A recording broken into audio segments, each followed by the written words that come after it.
Herkese merhabalar. Bu projemizde sizlerle bir pantolon çalıştık. Çok istek aldı. Instagram'dan özellikle çok yazan oldu. Pantolon yapın plaj için diye. Ben de basit bir ajurlu yaprak modeliyle size bu pantolonu hazırladım. Şimdi size iplerimden bahsedeyim önce. Ben bunu kartopu lotusla yaptım. 350 metrelik bir ip. Siz de 350 metrelik herhangi bir iple yapabilirsiniz. İnceliği ona göre ayarlarsınız. Aliza'nın Diva ipi de buna yakın bir ip. O da olabilir. Onu aldığınız yerlere sorarsınız. Biraz esnek bir ip olmasına dikkat edin. Kazaklarınız için yaptığınız koton iplerle de yapılabiliyor ama e, ağırlaşır. Yani pantolon daha ağır olur. Bu gerçekten çok hafif oldu. İnce olduğu için biraz uzun sürüyor gibi görünebilir ama öyle değil. Model de çok basit olduğu için son derecede hızlı yürüyor. Ondan endişe etmeyin. 3 numara tığ kullandım bu pantolona. Şuradaki lastik kısmına da şöyle 1.75'lik bir tığ kullandım. 2 de olur, 2,5 da olur. Ben toparlamak için ince bir tığ kullandım. Üst kısmını özellikle bir tane model daha fazla yaptım. Small yapmadım. MB large'ın da kullanabileceği bir üst yaptım. Üst kısmını. Sonra burayı ben toparladım. Small'a göre yaptım şurasını. Ama burayı bu kadar toparlamadan yaparsanız da daha üst bedenlere de bu yaptığımız sayılarda pantolon uygun olacaktır. Üst beden kısmınızı klasik pantolon formunda olmasını isterseniz şuradaki 1, 2, 3, 4, 5 olan motifi, hatta 6'da başlamışım A kısmına, 4'e 4'teyken başlatabilirsiniz. O zaman daha klasik formda bir pantolon olur. Bu biraz daha şuradaki A geniş olduğu için daha şalvar tarzı bir plaj pantolonu. Astarlarsanız da zaten normal pantolon olur. Özellikle astarlayıp giyecekseniz, yani günlük hayatınızda kullanacaksanız, üst bedeninizi biraz daha kısa yapın. Daha vücudunuzun üst kısmına otursun. Ondan sonra A kısmına geçin. Şimdi ölçü vereyim size. Toparlama kısmında small'a düşürdüm ben. Ama buradaki kalça kısmını M, hatta large bile kullanabilir. 44 santim oldu burası. Şuradaki bakın A kısmı da lastik hariç A kısmına gelmeden esasında ölçmüştüm onu ben. Size de ölçüm vereceğim. 23 santimde. 23-24 santimdi. A ile beraber bakın 29 santime çıktı. Ben bacak ölçüsü de vereyim size gene. Tabii ki bacak kısmını sizin bacaklarınızın uzunluğuna göre karar vereceksiniz. Benim en üstten aşağı 87 santim olmuş. Siz de kendi bacak boyunuza göre yapacaksınız. Ölçümü verdim. İplerimi tanıttım. Ben 5 motif üzerine kurdum. Şimdi birazdan hepsini anlatacağım. Bir örnek çalışma yapmıştım. Small bedenden 4 tane motifli. Onunla beraber size anlatacağım şimdi kaç zincir çekmeniz gerektiğini. Ben bunu 5 motif üzerine kurdum. 4 motifle de direkt small bir beden yapabilirsiniz. Dediğim gibi tekrar hatırlatıyorum. Üst bedeninizi daha dar yaparak klasik pantolon formunda da çalışabilirsiniz. O da benim denediğim örnekte öyleydi. O da çok hoş duruyor. Astarlayarak giyerseniz de çok şık bir pantolonunuz olacak. Şimdi çok da fazla uzatmayayım lafı. Bu da uzun bir video oldu. Başlayalım. Başına ve sonuna zaten fotoğraflarını koyacağım. Yapacaklara şimdiden kolay gelsin. Haydi başlayalım. Modelimizin arası 10 santim. 8 ve katları oluyor. Aralarında 8 zincir. 2 tane burada. 19 tane zincir gerekiyor. Şuradaki modeli yapmak için. Yani 190 tane ben 5'e çıkartacağım. Small bir beden oldu. Denemek için yaptım. Ben bir tane daha model eklemek istiyorum. Otomatikman 190 tane zincire ihtiyacım olacak. 10 tane motifi yerleştirmek için. Zincirlerimizi çekelim şimdi. Sonradan bu motiflerimizi yerleştirmeye başlayalım. Zincirimi çekiyorum. Şuraya takıyorum. Bakın. Şöyle 15 tane çekmiştim. Şuradan geçirdim. Şöyle tuttum. O şekilde çekiyorum. Sonra kaymıyor. Zincir dönmüyor.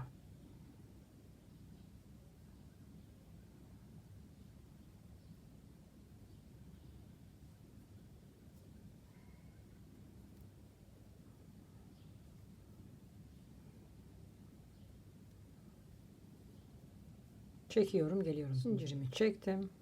Buradan da geçirdim. 1, 2, 3 tane zincirle yukarı çıktım. Şimdi motifimizi kurmaya başlıyoruz. Şuradan 3 zincirle yukarı çıktım. Aynı boşluğa bir tane daha yapıyorum.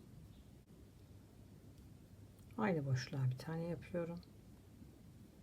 1, 2, aynı boşluğa 2 tane daha yapıyorum. Aralarında 2 tane zincirle. Buradan her zaman yükseltmeyi buradan yapacağız. Ve buraya bağlantı yapacağız.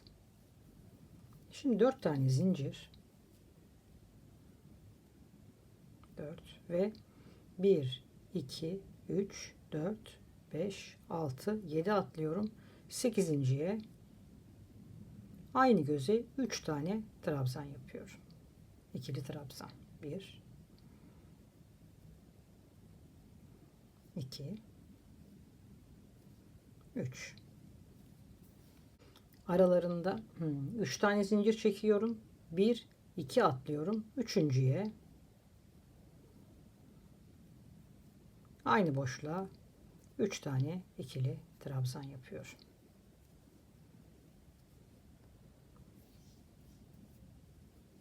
Dört tane zincir çekiyorum. 7 tane atlıyorum. 2, 3, 4, 5, 8.'ye aynı boşluğa başak modeli yapıyorum. Bunu hep başak diyelim. Başak modelimiz ne? Bunu her zaman yapıyoruz. 2 tane ikili trabzan, aralarında 2 zincir, aynı boşluğa 2 tane daha ikili trabzan. Başak modeli deyince bunu anlayacağız. Aynı zincirin üzerine 2 tane ikili trabzan, 2 zincir, aynı zincirin üzerine 2 tane daha ikili trabzan. Yine 4 tane zincir. 1, 2, 3, 4, 5, 6, 7 atlıyorum. 8.'ye aynı göze 3 tane ikili trabzan yapıyorum. İlk sıramız bu şekilde devam edecek. 1, 2, 3 zincir. 2 atlıyorum. Üçüncüye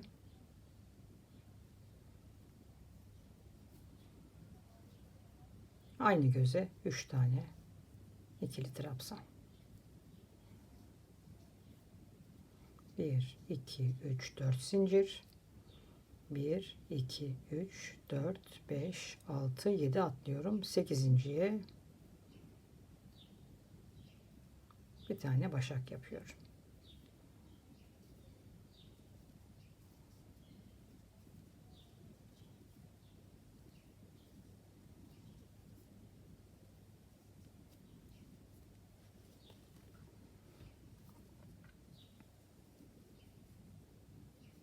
Bir tane başak. Bu döndüğümde ortak başak olacak. Yani buraya son grup olarak buradaki üçlüleri yapacağız. Sonra başakla bağlayacağız. 4 zincirle geliyorum. Aynı boşluğa 3 tane ikili trabzan. 3 zincir, 2 atlıyorum. Aynı boşluğa 3 tane ikili trabzan. 4 zincir, 7 atlıyorum. 8.'ye bir tane başak yapıyorum.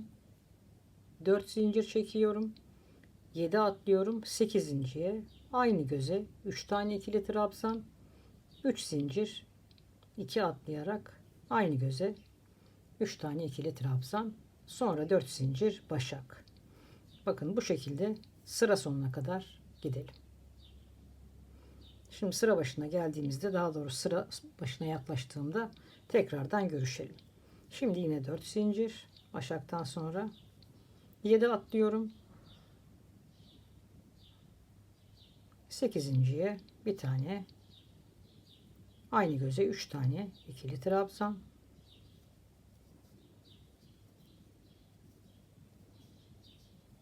1 2 3 zincir, 1 2 atlıyorum. 3.'ye aynı göze 3 tane ikili trabzan. Şimdi devam edelim. Sıra sonuna yaklaştığımızda tekrardan görüşelim.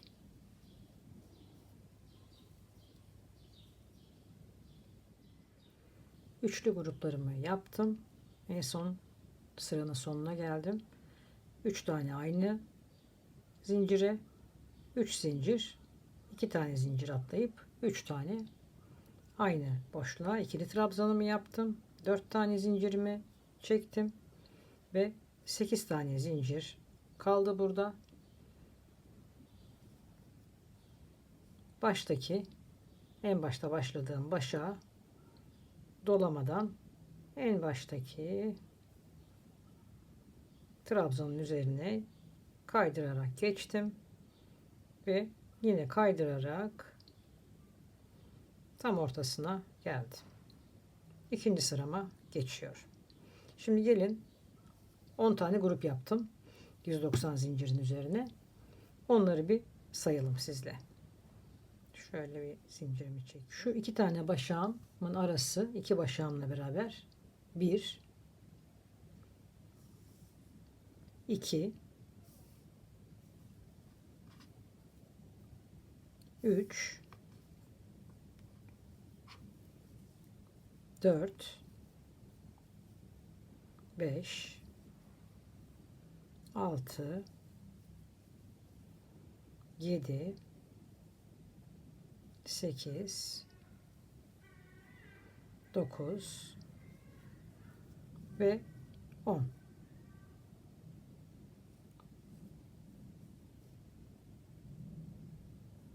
Şimdi bir üst sıra çıkıyoruz.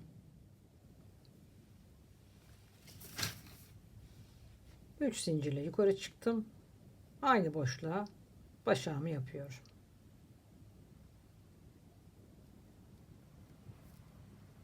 İki zincir, aynı boşluğa 2 tane daha.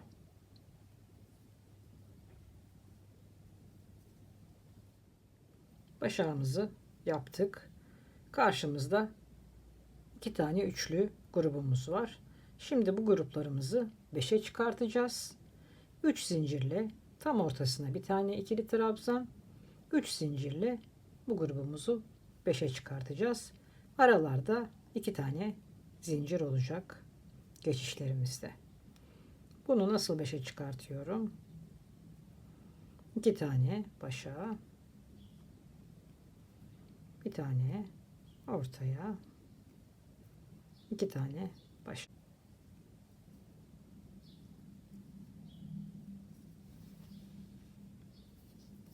Üç tane zincir, tam ortasına bir tane orta zincirine ikili trabzan. 1 2 3 zincir. Buradaki grubumu 5'e çıkartıyorum. 2 tane başa, bir tane yanına, 2 tane sona. Aralarda 2 zincir. Yani gruplar arası geçişlerde 2 zincir yapıyorum. Başak modelimi yaptım.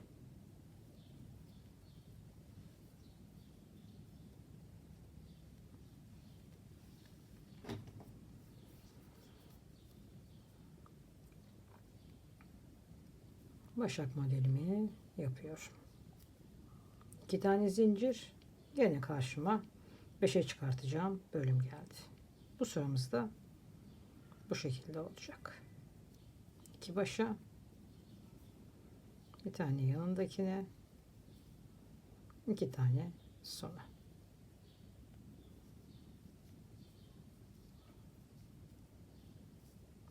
Bir, iki, üç zincir, tam ortasına bir tane ikili trabzan. 1, 2, 3. Bu üçlümü 5'e çıkartıyorum.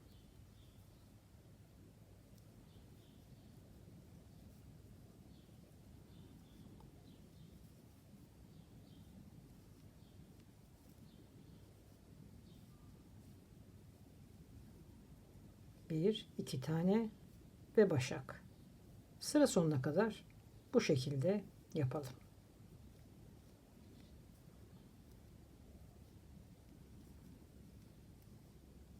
Şöyle gösteriyorum.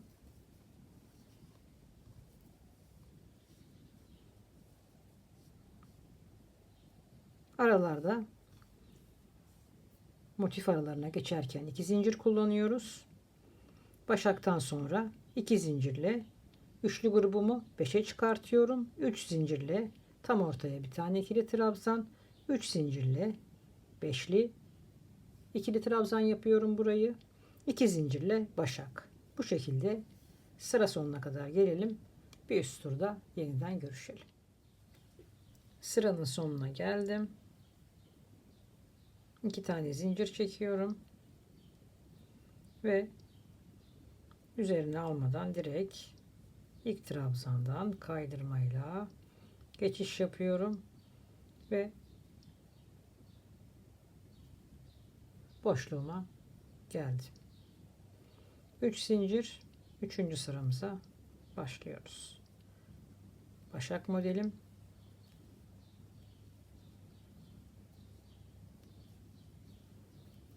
Buradaki beşlileri yine beşli yapıyorum.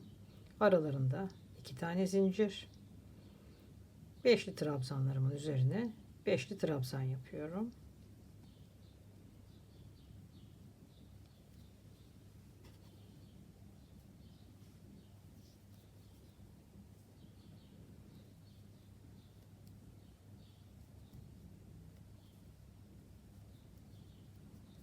Yine 5, 2, 3 zincir, şu ikisinin arasında buraya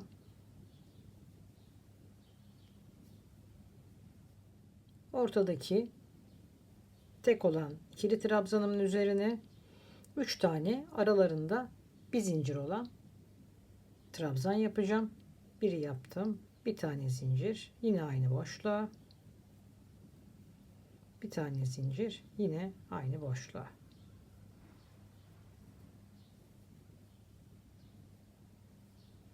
Bir, iki, 3 zincir. Şu aralarda 3 zincir. Yine 5 tane ikili trabzanımı yapıyorum. 1, 2 zincir, başak modelimi yapıyorum.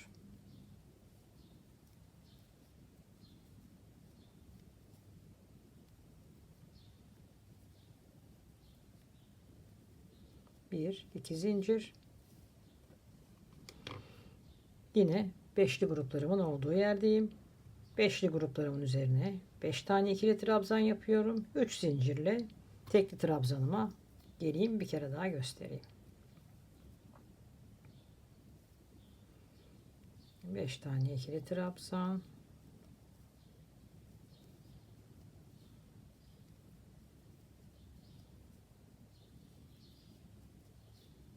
Bir, iki, üç zincir. Ortadakine bir tane ikili trabzan, aralarında birer zincir olan 3 tane ikili trabzan yapıyorum. Yine beşli trabzanımı yapıyorum.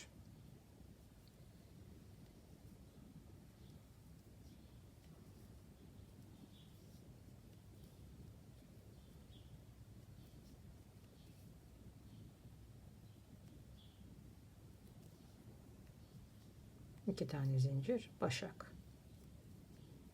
Bu da bu şekilde sıra sonuna kadar gidecek. Tekrar edeceğiz.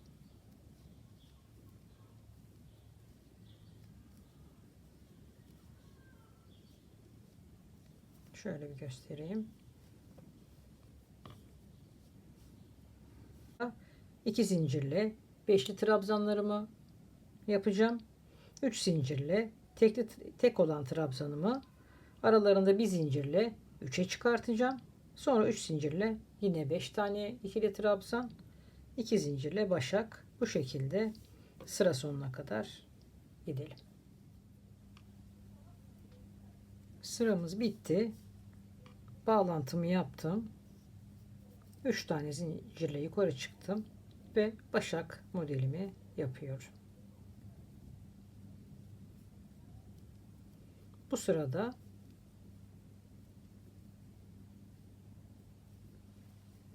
buradaki bölüme, başaktan sonraki bölüme bir zincirle geçiyorum ve beşli grubumu 3'e düşürüyorum. Doladım. İlkinden bekletiyorum. İkincisinden bekletiyorum. Beraber alıyorum. Ortadakini bir tane ördüm. Yandakini beklettim. Sondakini beklettim ve 3'e düşürdüm. Bir tane şimdi 3 zincirle ortadaki grubuma geldim. Buradaki üçlü trabzanlarımın ilk bacağına bir tane 3 zincir, sondakine de bir tane ikili trabzan yapacağım.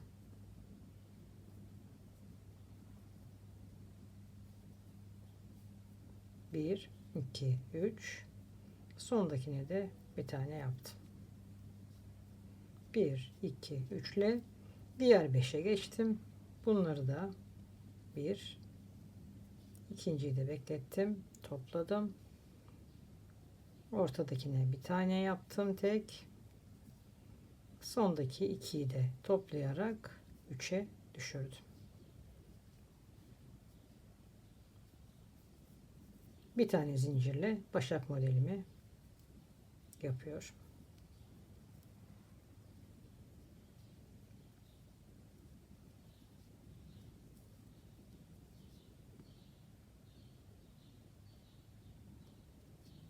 Bir zincirle beşli grubun olduğu yere geldim. Yeniden topluyorum. Yanındaki bir tane, sondaki 2 taneyi de beraber toplayarak 3'e düşürüyor. 1, 2, 3 zincirle ortadaki grubumu bir tane baştakine,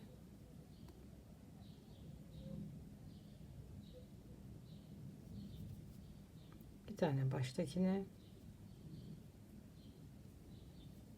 1, 2, 3 zincir atlıyorum ortadakine, sondakine de bir tane, 1, 2, 3 ve beşli grubumu 3'e düşürüyorum. Bu sıramı da bu şekilde tamamlayacağım.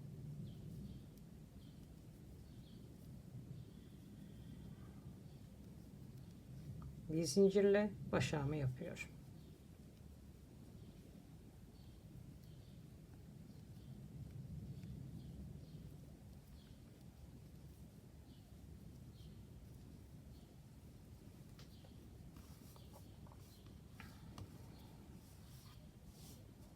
Görüntümüz şöyle oldu.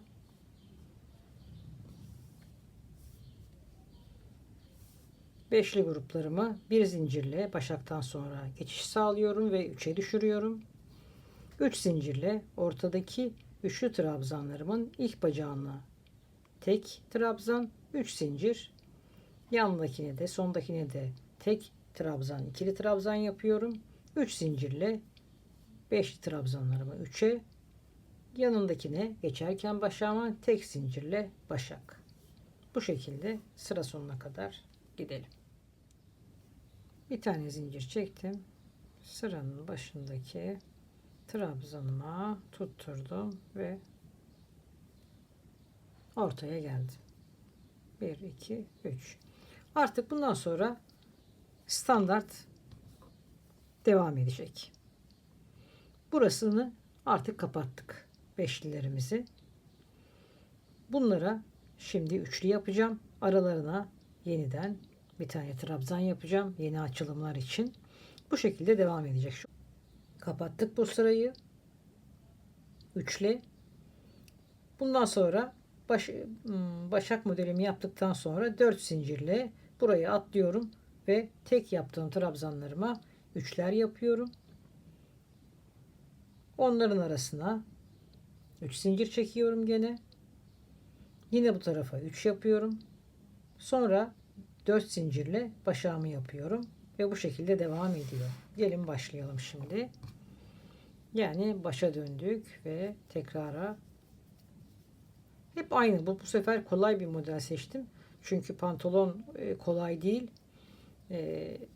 Öyle 20 sıralarda, 15-16 sıralarda bir değişen yaprak modelleri yerine daha kolay bir yaprak modeli yaparak pantolonumuzu yapacağız. Şimdi başağımı yaptım. Artık bu üçlü bitti. Bunu 1, 2, 3, 4 zincirle, eliniz kısa 5 de çekebilirsiniz. Burayı atlıyorum ve buradaki tekli trabzanlarıma 3 tane trabzan yapıyorum. Yeni açılım yapıyorum yani. 1, 2, 3 zincir. Diğer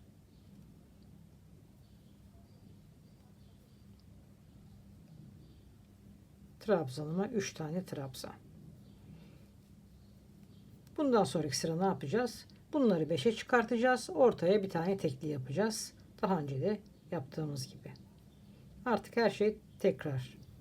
Şimdi yine 3 zincir, 4 zincirle alttaki 3'e tamamladığım yaprağımı atlıyorum, doladım ve başağımı yapıyorum. Şimdi göstereceğim size bir. 2 tane zincir, başağımın diğer bacağını yaptım. 1, 2, 3, 4 tane zincir, tekli trabzanımın olduğu yere geldim. Buraya 3 tane ikili trabzan yapıyorum.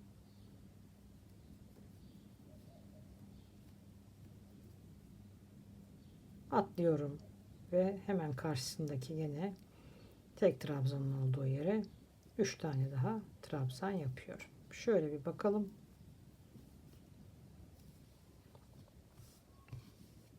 Görüntümüz şöyle.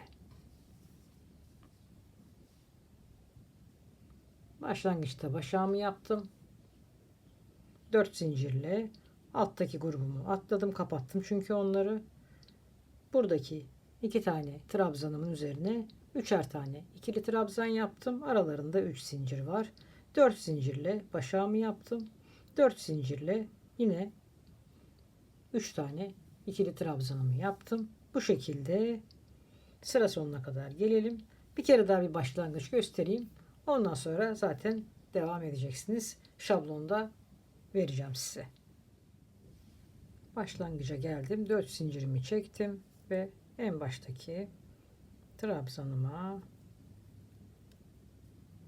kaydırdım ve ortaya geldim. Başağımı yaptım. Artık tekrar etmeye başlıyoruz. Bundan sonra pantolonun iki bacağını ayrım noktasına kadar bu şekilde devam edeceğiz. Şimdi bakın, bu grubumu 5'e çıkartacağım. Burada ne yapıyorduk? 2 tane zincir çekiyorduk. Bunu 5 yapıyorum. 2 başa, yanındakine 2 de sonuna 5 yaptım. 2 3 zincirle ortasına bir tane ikili trabzan. Bunu 5. Artık aynı şeyleri yapıyoruz.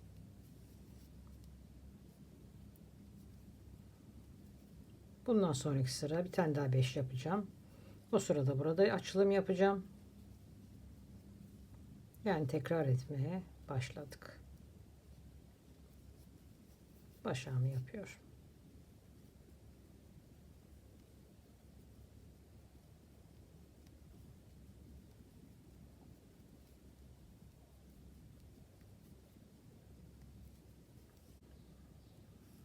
Beşe çıkardım.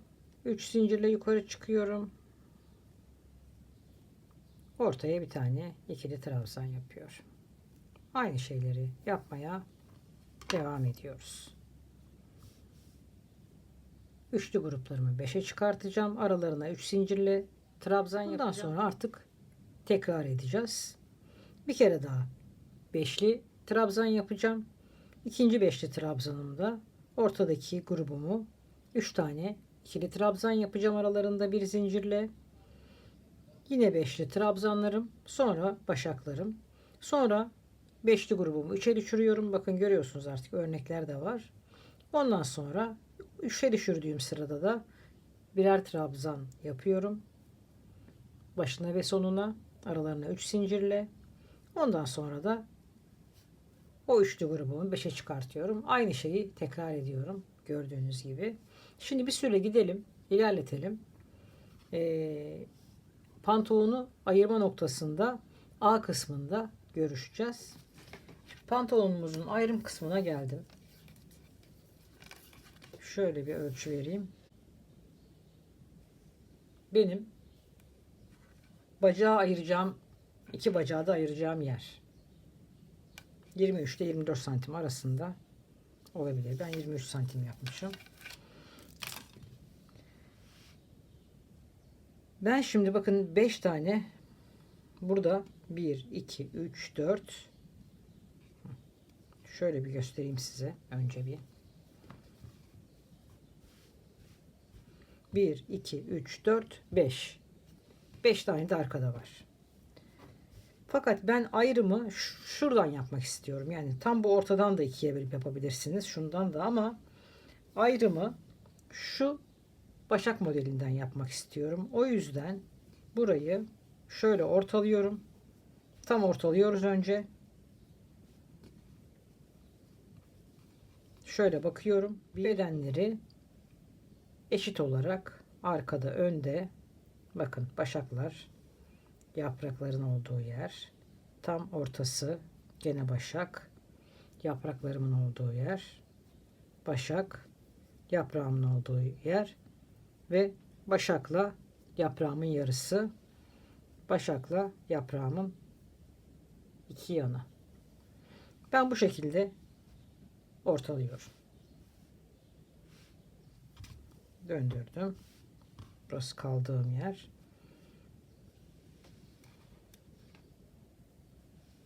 Bu da karşılığı.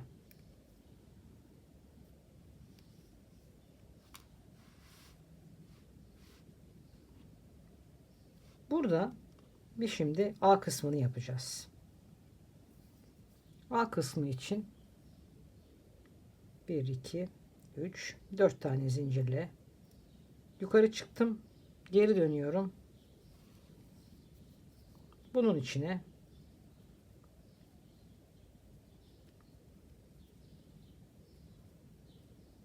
başak yapıyorum yine.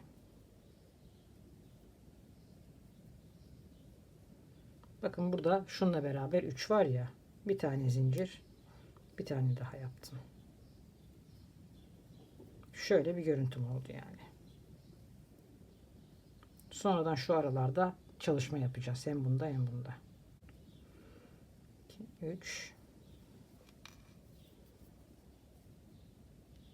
Yine içine bir çalışma yapıyor. Başak yapıyor.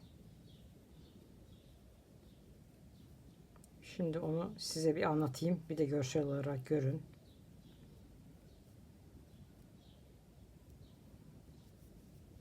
Şuraya tutturuyorum.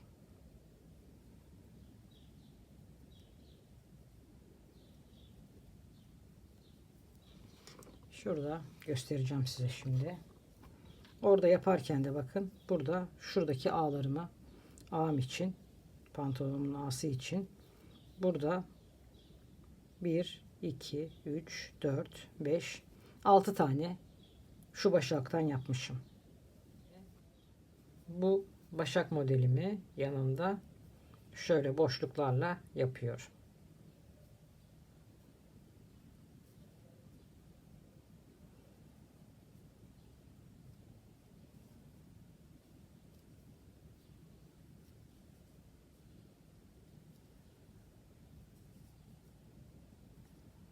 Şuraya.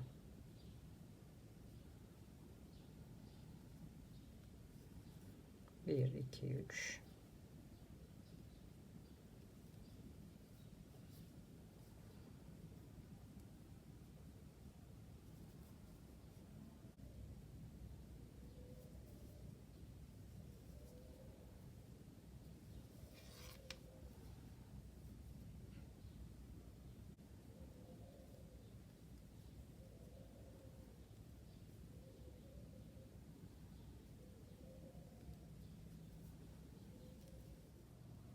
Burada şimdi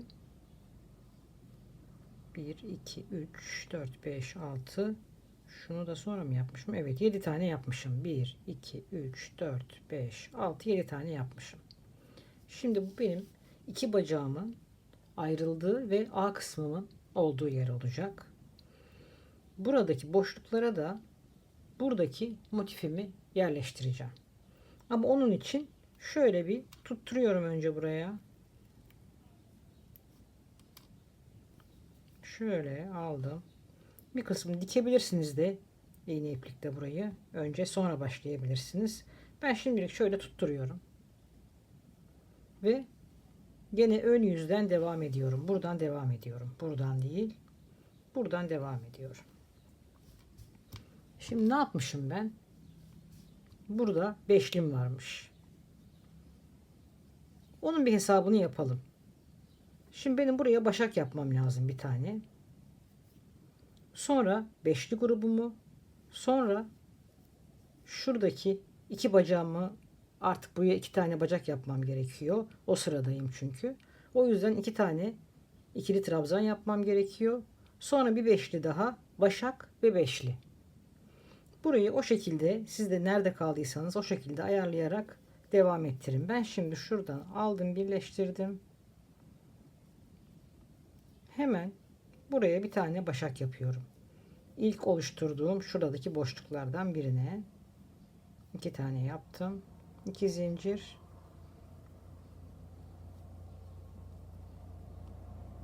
İki tane zincir arada.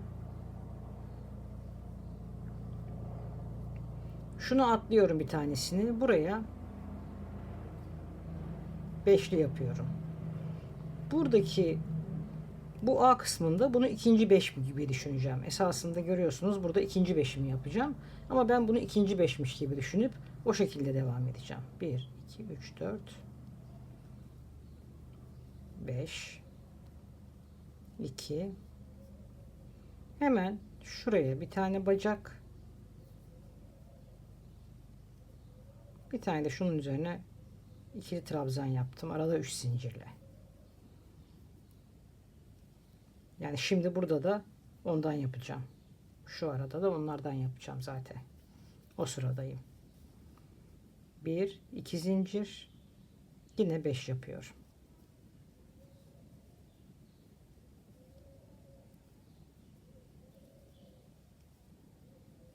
3, 4, 5. 2 zincir. Başak yapıyorum. Hemen şuraya. 2 tane zincir, aynı boşluğa 2 tane daha. 2 zincir ve beşlimle devam ediyorum. Yeniden şimdi zaten yaptığım yerlerin üzerinden devam ediyorum. Şimdi göstereceğim size, şu beşlimi yapayım.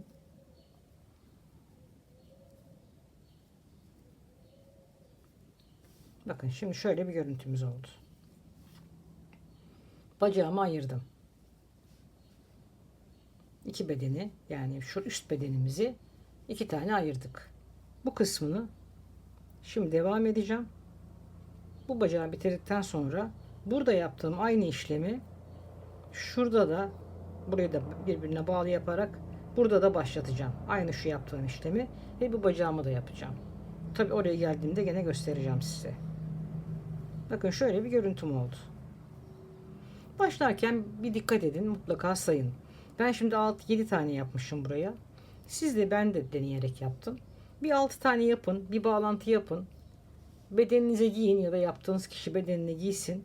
Uygun olmuşsa bu ağ kısmı ve bacak kısmı, darsıtmamışsa devam edin. Yoksa bir tane arttırın ya da bir tane eksiltebilirsiniz. Çok sarkan bir ağ olsun istemiyorum. Yani çok da büyük bir burada ağ kısmı yapmıyorum ben. Mutlaka bedeninizde size deneyin.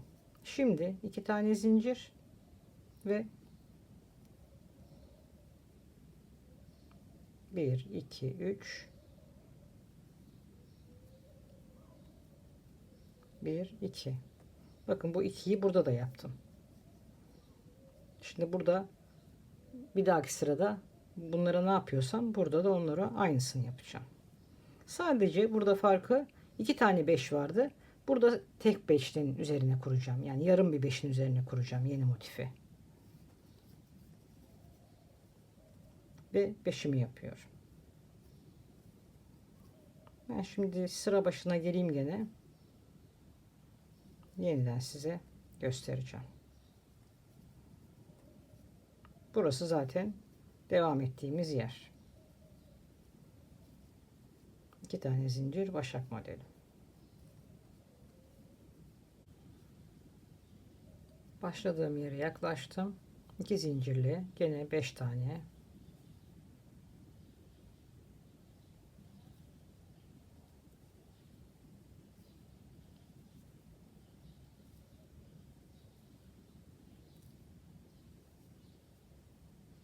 İki tane zincirle şu başlangıcıma bağlıyorum. Ve ortaya geldim. Yine başlıyorum. Başak modelimle devam ediyorum. Artık bu bacağımı boyu ne kadar uzun olsun istiyorsanız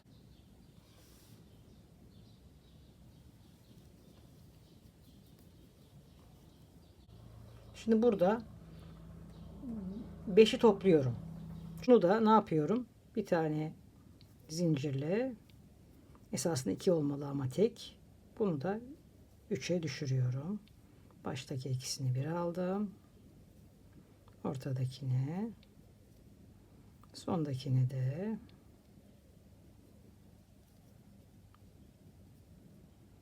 A kısmında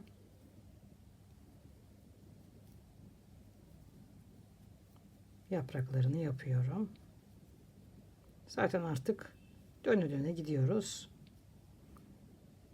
Motif bizi nereye götürürse o şekilde sırasını takip ederek yapacağız.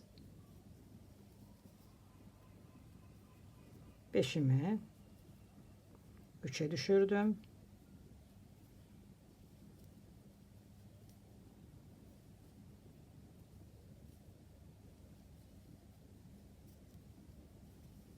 Ve başağımı yapıyorum.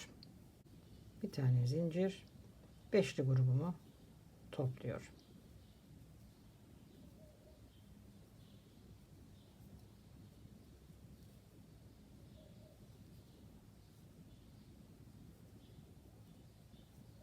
Bir zincir, başak modelimi yapıyorum.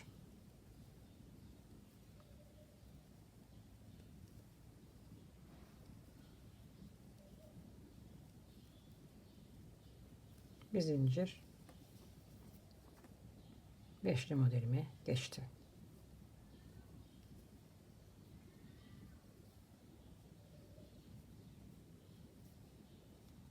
Sondaki ikiyi topladım.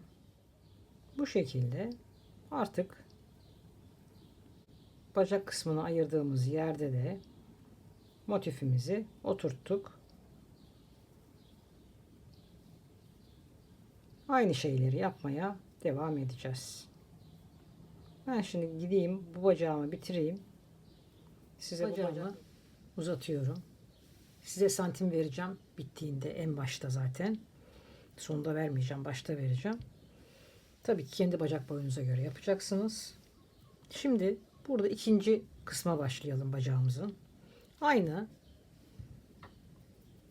ilk tarafta yaptığımız gibi Burada da bir çalışma başlatıyor. İkinci bacağımıza başlıyorum. Şu kısımda bakın beşlimi yapmışım. Şuradan da hemen bir başak yaparak başlıyorum. Başakla kapatacağım ki ortasına gelerek devam ettireyim diye. Şimdi şurada bakın burası başak devam edecek. Şu bir kısma, ilk kısma, şuraya şimdi beşli grubumu yapacağım. Şuraya da başakla başlıyorum.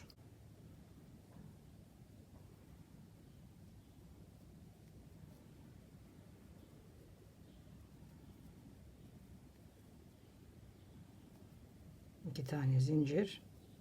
Bakın karşılığında 5 tane var. Şuraya beşliği yapıyorum. Şu kısmına.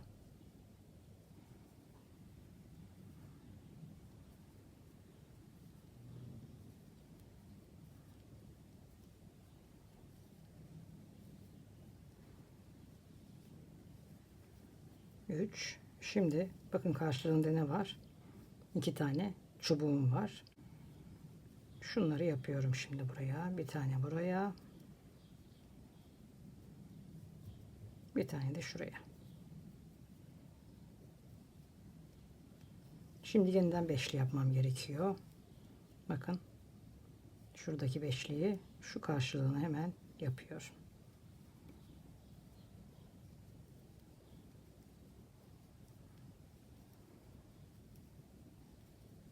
Hem bedenle ağ arasında bir bütünlük sağlıyorum.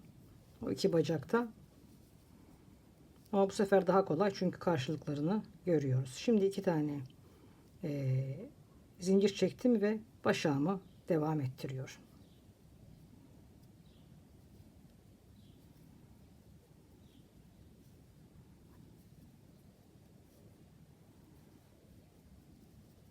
Bir, iki. Artık kendi normal daha önceden yaptığım yere geldim ve beşimi yapıyorum burada. İkinci beşimi yapıyorum. Ama A kısmında o yaptığım beşi ikinci beşmiş gibi düşüneceğim. Bundan sonraki sırada.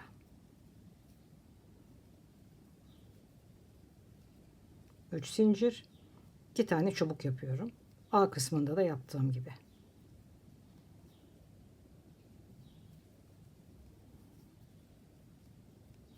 Beşli trabzanlarımı yapıyorum.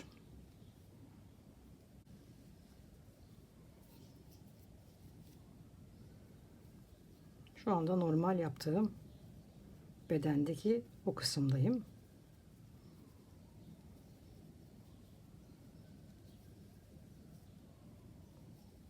Sonuna geleyim. Başlangıç noktama tekrardan görüşelim. Şimdi birleştirme yerine geldim. Şu başlangıcı hemen kilitliyorum.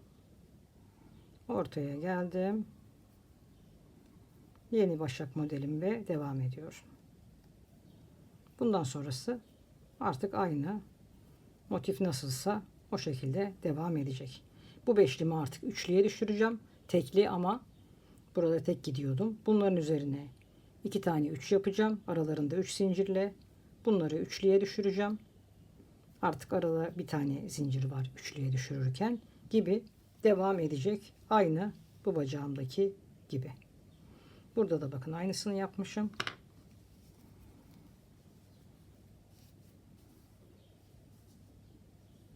Üçe düşürdüm. Bunların üzerine 3 yaptım. Ve yeniden şurada da arada da bir tane motifimiz devam edecek. Bacağı uzatmaya devam ediyorum. Bakın A kısmı da gayet güzel oturdu. Şöyle de göstereyim. Bakın burada şuradan gelen başak bakın burada devam ediyor. Buradaki ayarlamayı yaptıktan sonra hiçbir sıkıntısız bağlantı yaptığımız yer bakın şurası. Orası da artık hiç belli olmuyor görüyorsunuz. Gayet güzel ilerliyor. Ben devam ediyorum şimdi. Bacağımız bittiğinde görüşelim. Bacak kısmı bitti. Pantolonumuzun üst kısmını toparlayacağız. Lastik yapacağız şimdi. Sık iğne yapacağım ben daha doğrusu. Toparlayacağız şimdi. 3 numarayla yapmıştım biliyorsunuz. Şimdi 1.75 ile devam edeceğim. Şurayı toparlamak için. 2 de olur. Esasında 2,5 da olur. Benim elimde şimdi bu varmış. Bunu toparlayacağım. Şimdi bir sıra sık iğne gideceğim. Şurayı toparlayayım. Şuradan başlıyorum toparlamaya.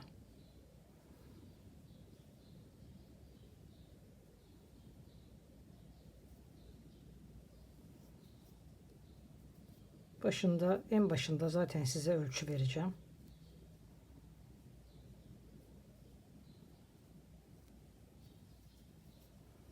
Şimdi bir iki sıra sık iğne gidelim. Sonra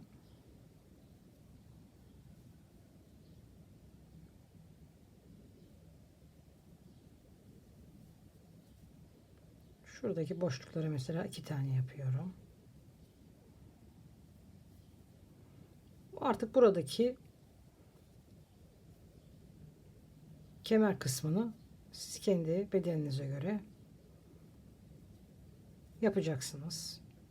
İsterseniz lastik de geçirebilirsiniz, ince lastik içinden.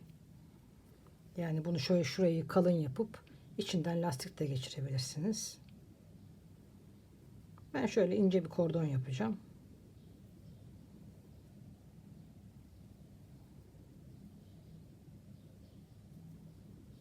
Böyle bir sık iğne gidiyorum ben şimdi. Bakın bu şekilde hafif toparlıyorum. Siz de kendi belinize göre gerekirse aynı ölçüde, aynı tığ numarasıyla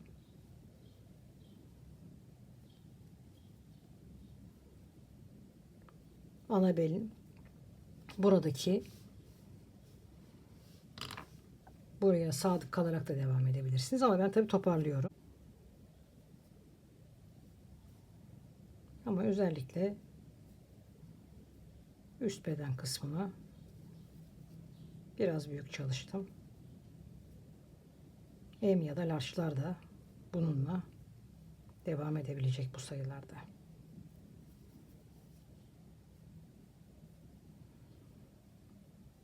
Ben şimdi birkaç sıra sık iğne gideyim. Nasıl göründüğünü size söyleyeyim. Bakın şöyle toparlıyorum.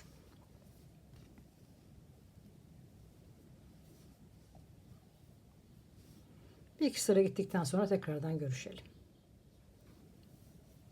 İnce tığ ve sık iğne ile bakın belimiz toparlandı. Dilerseniz bunu biraz daha uzatabilirsiniz. Ben şimdi bir iki sıra daha yapıp sonra yine 3 numarayla bir tur daha döneceğim. Yani bir lastik yapmak istemiyorum. Böyle kısa çünkü zaten ajurlu ve çok döküm bir pantolon. O yüzden burada daha bir kalınlaştırmak istemiyorum. Tabii içini astarlarsanız yani tamamen buraya kadar şöyle bir astar koyarsanız günlük hayatta da giyilebilecek bir pantolon bu. Ben şimdi birkaç sıra daha yapayım.